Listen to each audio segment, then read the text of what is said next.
আপনি একটা দলের শুভাকাঙ্ক্ষী হতেই পারেন, আপনি যে কোনো একটা মার্কায় ভোট দিতেই পারেন, এটা খুবই স্বাভাবিক।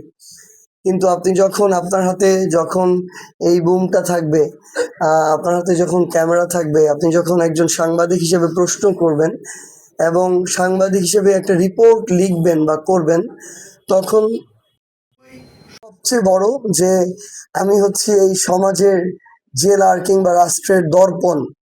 আমার কাছে সাংবাদিকতাটাই এখন সবচেয়ে বড় এবং আমি আমার এই জায়গায় প্রফেশনাল।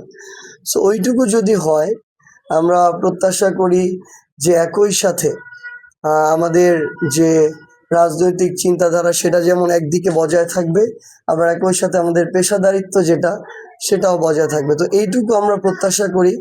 12 তারিখে নির্বাচন, আমরা চাই আপনারা আপনাদের জায়গা থেকে যে কোনো কেন্দ্রে, যে কোনো রাজনৈতিক দল দ্বারা, যে কোনো ব্যক্তি দ্বারা যদি নির্বাচনকে প্রভাবিত করার চেষ্টা করা হয়, যে কোনো ধরনের ক্ষমতা খাটানোর, পেশি শক্তি প্রয়োগ করার কিংবা অন্য যে কোনো আইন শৃঙ্খলার নিয়ম সংক্রান্ত যে কোনো বিধি লঙ্ঘন করার যদি কেউ করে, সেটা আমরা আপনাদের মাধ্যমে চাই যে আপনারা দয়া করে সেটা মানুষের সামনে, দেশের সামনে তুলে ধরবেন, সেটা প্রশাসনের সামনে তুলে ধরবেন।